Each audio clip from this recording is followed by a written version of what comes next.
It's just plain metal.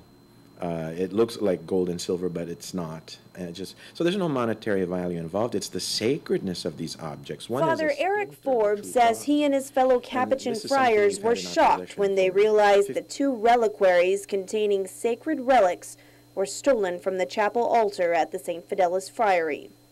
On Monday, the friars did as they do every day by having afternoon mass and then convened for an evening prayer at 5 o'clock. And I noticed that they were there. And then we noticed that they were not there 7 in the morning when we have our morning prayer. The two relics are under Forbes' personal care. He says the chapel is locked when not in use, but it's possible that a door may not have been closed completely or someone snuck in unnoticed. There were no signs of any break-in, and the friars cannot afford security cameras. The reliquaries have been in the friars' possession for more than 5 decades. In the old days, the documentation always went with the relic, which we have. So a splinter of the actual cross that our Lord was crucified on.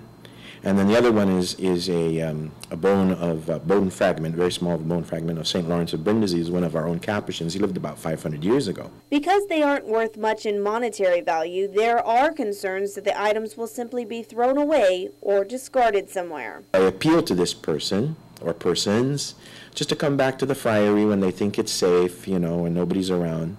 The doors will all be locked, obviously, but they can put these relics outside on the bench.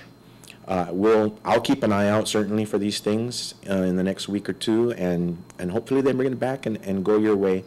Have a peaceful conscience, make your peace with God. You know, you have a higher justice than GPD to answer to, you know, if you don't bring these back. Father Forbes is even pleading with pawn shop and gold dealers to keep an eye out for the items that are of tremendous sacred value. If they come in, tell them you'll keep them, you know, come back later for the money and call me up and let me go rescue them. And we're not interested in the people who have taken them, you know. Like I said, they have to answer to God for this. And that's a more fearful prospect than answering to me or GPD or somebody else. And for now, the altar in the chapel remains bare until other relics are placed in the reliquaries. You can be very sure now that we will just take them out for public veneration and put them right back under lock and key from now on. Until then, they continue to pray. There's hundreds, if not thousands, of people praying and asking, especially St. Anthony, the patron of lost things, to help us out here. Reporting for Guam's News Network, I'm Mindy Egan.